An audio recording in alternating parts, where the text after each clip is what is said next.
சிவகங்கை மாவட்டம் காரைக்குடியில் பச்சிளங்குழந்தையை பறித்து சென்றதாக 3 பெண்கள் மீது போலீசில் புகார் அளிக்கப்பட்டுள்ளது. செய்தியாளர் பாபு சரவணன் இணைப்பில் இருக்கிறார். வணக்கம் பாபு சரவணன், விவரங்கள் பகிரலாம். வணக்கம்.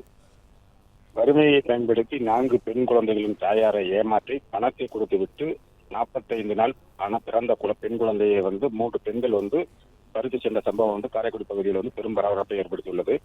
சிவகங்கை மாவட்டம் காரைக்குடி வெங்கடாஜலம் செட்டியார் தெருவில் பழனிக்குமார் என்பவர் டைல்ஸ் வைக்கும் வேலை பார்த்து வருகிறார். இவரது மனைவி லட்சுமி சித்தால் வேலை பார்த்து வருகிறார்கள். இவங்களுக்கு 3 பெண் குழந்தைகள் உள்ள நிலையில் லட்சுமி மீண்டும் கர்ப்பமாகி உள்ளார்.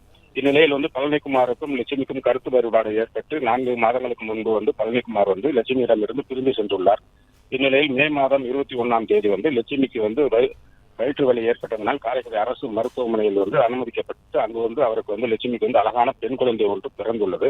அப்பொழுது லட்சுமியின் எதிர் இருக்கையில் இருந்த ஒரு வயதான 55 வயது மதிக்கத்தக்க ஒரு பெண் அவரது மகளுக்கு பிரசவத்திற்காக அங்கு அனுமதிக்கப்பட்டுள்ளார்.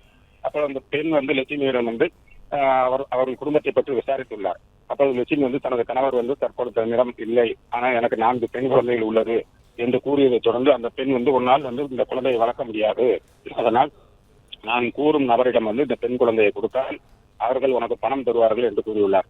அதற்கு மறுப்பு தெரிவித்த லட்சுமி அவரிடம் நான் பெண் குழந்தையை கொடுக்க மாட்டேன், நானே வளர்த்துக் கொள்வேன் என்று கூறியுள்ளார். ஆனால் அந்த பெண் அந்த லட்சுமியின் 15 வயது பெண் குழந்தை மூத்த பெண்ணிடம் அவர்கள் வீட்டு விலாசம், செல்போன் நம்பர் அனைத்தையும் பெற்றுக்கொண்டு லட்சுமி வீடு திரும்பிய பின்பு ஒரு தம்பதியினர் அனுப்பி வைத்து லட்சுமி வீட்டில் குழந்தையை பெற்று வருமாறு அனுப்பியுள்ளார்.